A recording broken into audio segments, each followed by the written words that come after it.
Picture this: a single man reshaping how nations speak to each other. His pen crafted treaties that prevented wars. His voice calmed angry diplomats across continents, building bridges where others saw only chasms. Meet Elihu Root, the lawyer who became America's diplomatic mastermind. While others fought with swords, he wielded words. While empires crumbled, he built lasting foundations for international law and cooperation.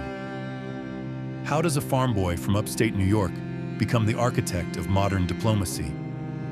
The answer lies in choices that would echo through history, shaping America's role on the world stage. February 15, 1845. Clinton, New York. A wooden farmhouse creaks under winter's weight. Inside, Elihu Root draws his first breath, unaware he'll one day negotiate the fate of nations. His father, Orrin Root, wasn't just a farmer. He was a mathematician who saw patterns in everything: numbers, equations, logic. These tools would become young Elihu's inheritance, sharper than any plow. The Root household buzzed with intellectual hunger. Books lined every shelf. Debates sparked over dinner. Here, ideas weren't just discussed. They were dissected, rebuilt, perfected, a training ground for future greatness. Picture young Elihu at 12, reading legal documents by candlelight.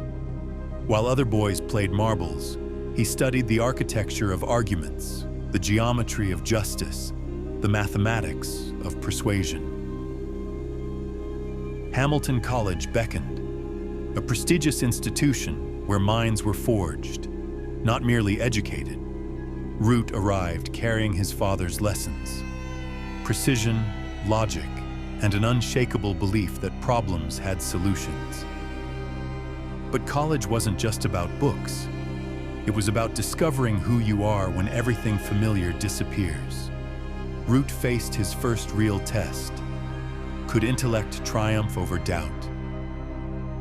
He graduated not just with honors, but with something rarer: the ability to see multiple sides of every argument, a skill that would prove invaluable when the world needed an honest broker. 1867, New York University Law School. Root absorbed legal principles like a sponge absorbs water.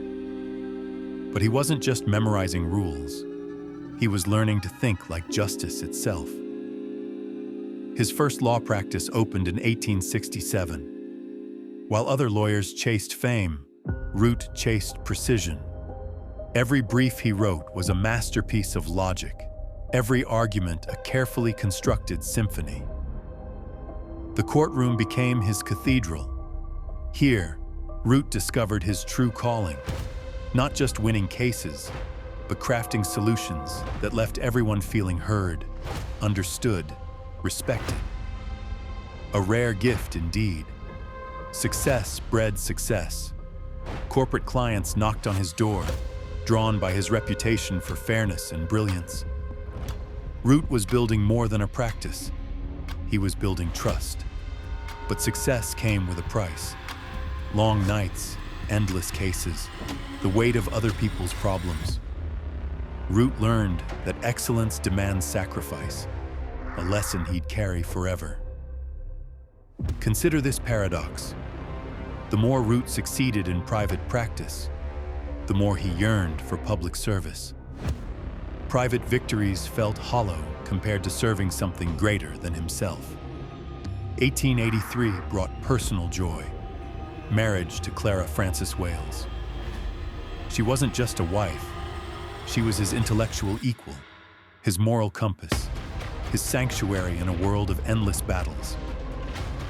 Their home became a salon where brilliant minds gathered: judges, politicians, writers, all drawn by Root's magnetic combination of wisdom and warmth. Ideas flourished under his roof like flowers in spring. Then came the telephone call that changed everything. President William McKinley needed a Secretary of War, not a general, a lawyer, someone who could rebuild America's relationship with the world. Why Root? Simple. McKinley saw what others missed, that America's future lay not in conquest, but in cooperation. Root's legal mind could transform military might into diplomatic strength. 1899. The War Department. Root inherited chaos, an army unprepared for its new global role. But where others saw problems, he saw opportunity to revolutionize American power itself. The Spanish-American War had left America with new territories: Cuba, Puerto Rico, the Philippines. Root faced an impossible question: how do you govern people you've never met? His answer was revolutionary. Instead of ruling through force, Root chose law. He drafted constitutions, established courts, created governments that served people rather than exploiting them. Democracy, not dominion. Cuba became his laboratory. Root crafted the Platt Amendment, controversial yet crucial. It guaranteed Cuban independence while ensuring American interests, a delicate balance that required surgical precision to achieve. Critics called him an imperialist. Supporters hailed him as a liberator. Root called himself something else entirely, a realist who understood that power without principle leads only to ruin. The army itself needed transformation. Root saw an organization stuck in the past, unprepared for modern warfare. His solution? The Army War College, a brain trust for military minds. But Root's greatest challenge wasn't organizational, it was philosophical. How do you balance national security with human rights? Strength with compassion? Order with freedom? These questions haunted his every decision. Evening after evening, Root sat in his study surrounded by maps and reports. Each decision rippled across oceans, affecting lives he'd never see. The weight of responsibility was crushing. Yet he persevered, driven by a simple belief: America could be different. Not another empire, but something new. A nation that used its power to lift others up. 1905 brought a new role: Secretary of State. President Theodore Roosevelt recognized Root's unique gift for turning enemies into allies, conflicts into cooperation. America needed that magic touch. The State Department was Root's true home. Here, diplomacy replaced warfare, negotiation replaced conquest. He transformed America from a regional player into a global peacemaker practically overnight. Japan loomed as a potential threat. Anti-Asian sentiment poisoned American minds. Root saw disaster approaching. Unless someone built bridges where others built walls, that someone was him. The Root-Takahira Agreement of 1908 was masterful. Both nations pledged to respect each other's interests in the Pacific. Where others saw inevitable conflict, Root crafted lasting peace. Latin America presented different challenges. The Monroe Doctrine had made enemies of potential friends. Root's mission: transform American dominance into American partnership through patient, respectful diplomacy. His tour of South America became legendary. Root didn't arrive as a conqueror, but as a friend. He spoke their languages, respected their cultures, acknowledged their sovereignty. "We wish for no victories but those of peace," he declared in Rio de Janeiro. These weren't empty words. They were America's new foreign policy, crafted by Root's patient hand. Yet success bred new enemies. Isolationists attacked him as a globalist. Interventionists called him weak. Root walked a tightrope between competing visions of American destiny, balanced only by principle. His personal life suffered under public pressure. Long separations from Clara, missed dinners with their children, health problems from endless stress. Excellence demanded sacrifice, and Root paid the price. but Clara understood. She saw her husband's work as sacred, literally saving lives through diplomacy. Their love sustained him through the darkest moments of doubt and exhaustion. 1909 marked a transition. Root left government for the U.S. Senate representing New York. Here, he could shape policy from a different angle. As lawmaker rather than executor, the Senate was different from the executive branch.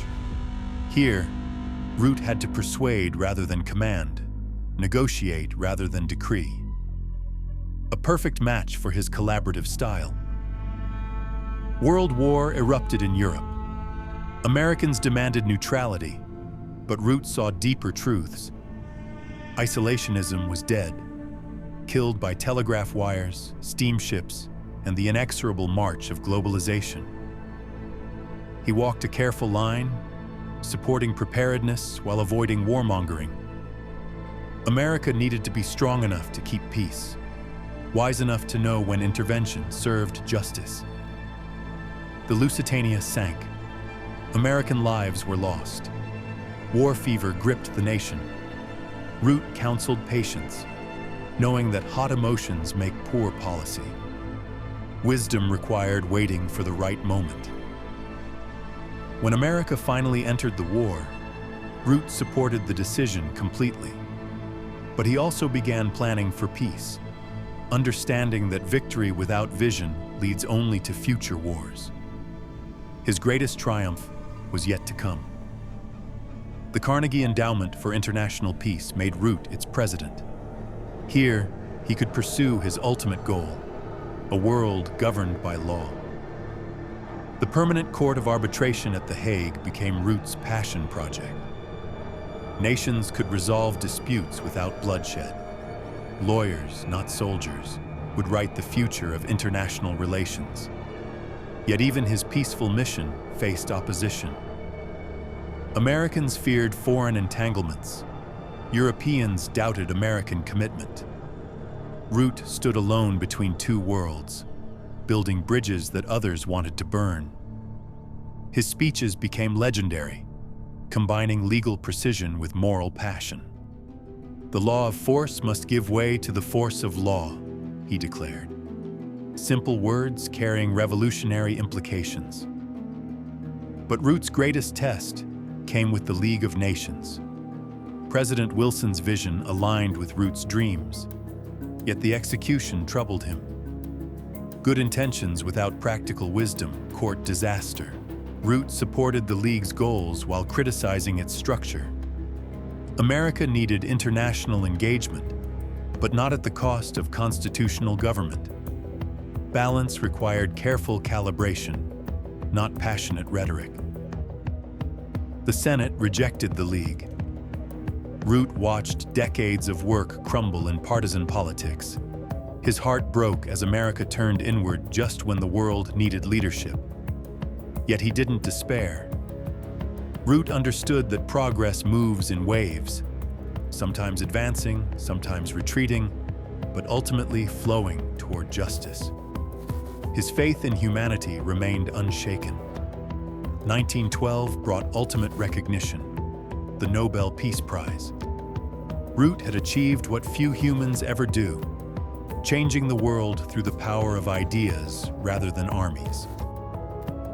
His acceptance speech was characteristically humble. Root credited his success to American institutions, not personal brilliance. A reminder that greatness serves something greater than itself. The 1920s found Root in his 70s, still working tirelessly for international law. Age couldn't diminish his passion for preventing war through patient, persistent diplomacy and legal innovation. He mentored young lawyers, passing on hard-won wisdom about balancing idealism with realism. Root understood that sustainable change requires both moral vision and practical execution skills. His final years were spent writing, teaching, and reflecting on a life dedicated to public service. Root had seen America transform from isolated republic to global superpower. What drove him?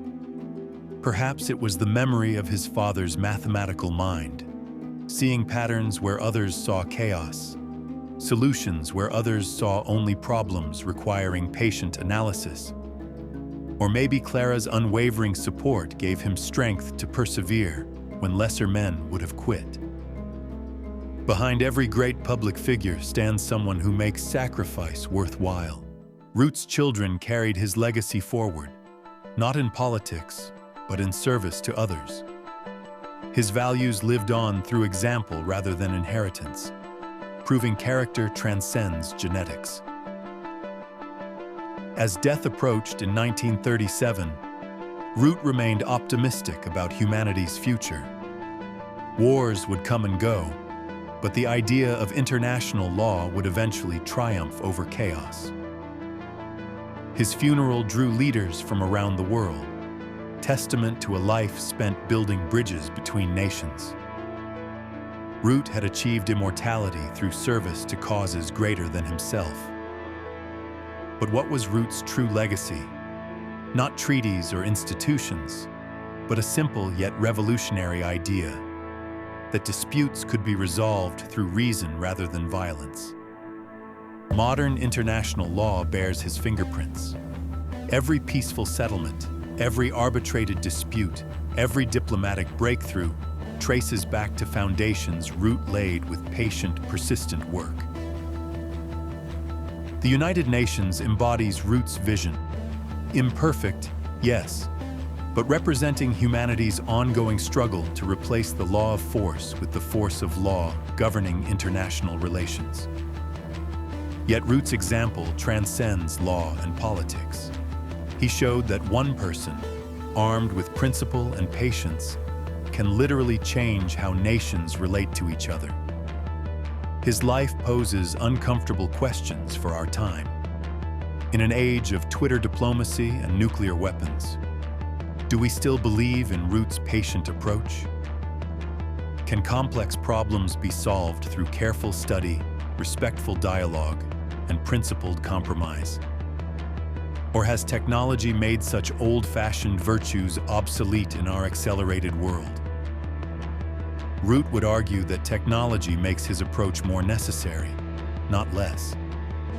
When mistakes can destroy civilization, we need diplomats who think before they act. His greatest lesson? That lasting change comes not from grand gestures, but from daily choices to serve principles larger than personal ambition or immediate advantage.